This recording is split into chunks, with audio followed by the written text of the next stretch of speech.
I mean, in all honesty, what are you talking about? What's all that you're being told? That we need 258 million for 8 by-elections, and if you do not get it, hazitafanyika vizuri. No, there are things I don't really understand. Why are these elections so expensive? Or must they be this expensive? To be honest, I wouldn't understand why they are that expensive, because 1.046 billion for 16 by-elections. No, what will 24 by-elections. It's right. My friend, even if you're 36, I think there's need to bring in somebody who understands the electoral processes so they can explain it. Because from my layman's perspective, it's ridiculous.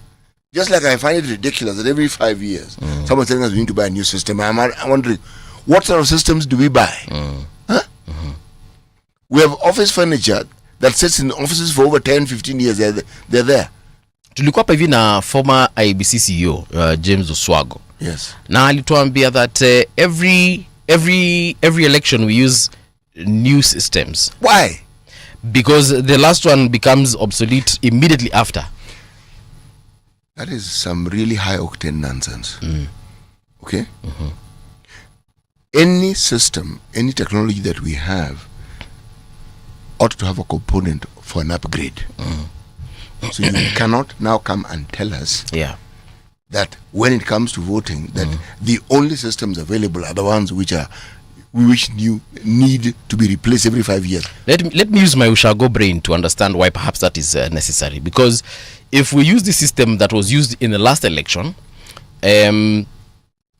how sure are we it won't copy or import data from the last election? So, for example, I come from Kitui Central. So, how certain are we that they won't someone who would want to meddle with the elections?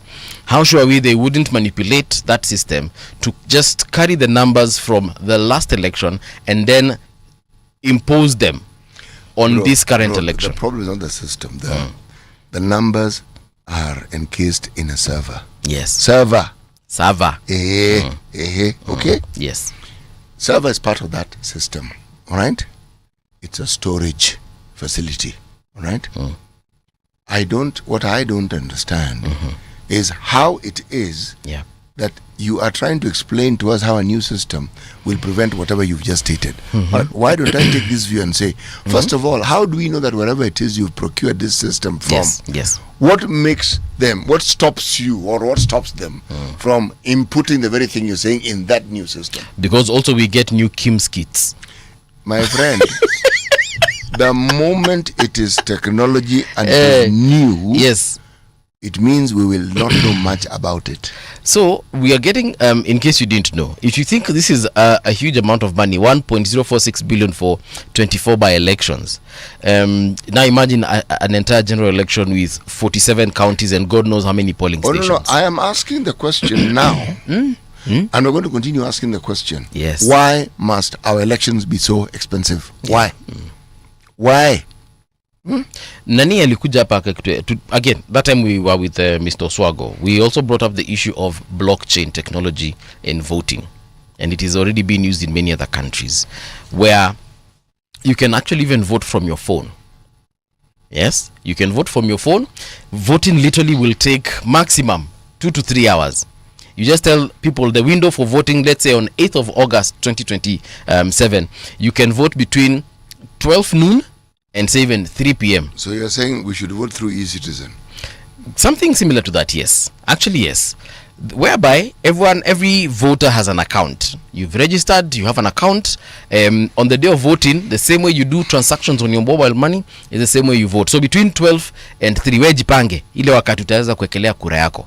Uwekele at 3, voting is closed. It's count, and because of that blockchain technology, it tallies as it moves along. Exactly. So in a few minutes after voting has been closed, we already know by end of day, basically by close of business, we know CT is our president, Mbuvi is our DP, we know our woman rep and everyone else in that thing, and we move on with our lives. Instead of we take how long to count? A week plus. We usually know governors and MPs on the same day, but for some strange reason we get to know about our president 5-6 days later. You know, even if you didn't want to impute nefarious intent, you have no choice. We already, you see, even the presidential vote is tallied at the voting. Yes. It's tallied already. So from the polling station, we already know how many votes you've gotten.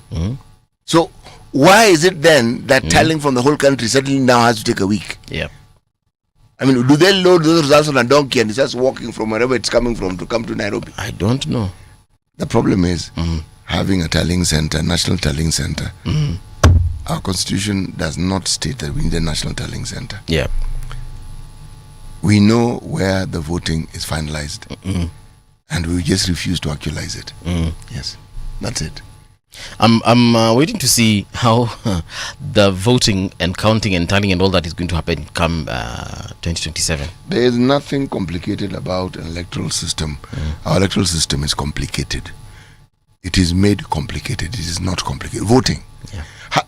Every voting day, I have found it to be one of the most pleasant days. And the sun tends to shine on that day. And you're chatting and you talk about your candidate. It is a really pleasant day.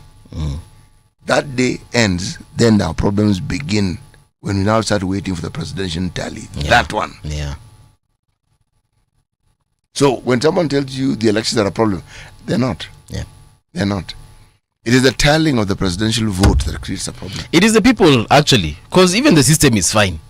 Nothing wrong with the system. The system they keep replacing. Yeah. Nothing wrong with it. Iko tu sawa. Si ni wenye tu zanyi wenye wako involved na hiyo election, and of course the vested interests that various leaders have.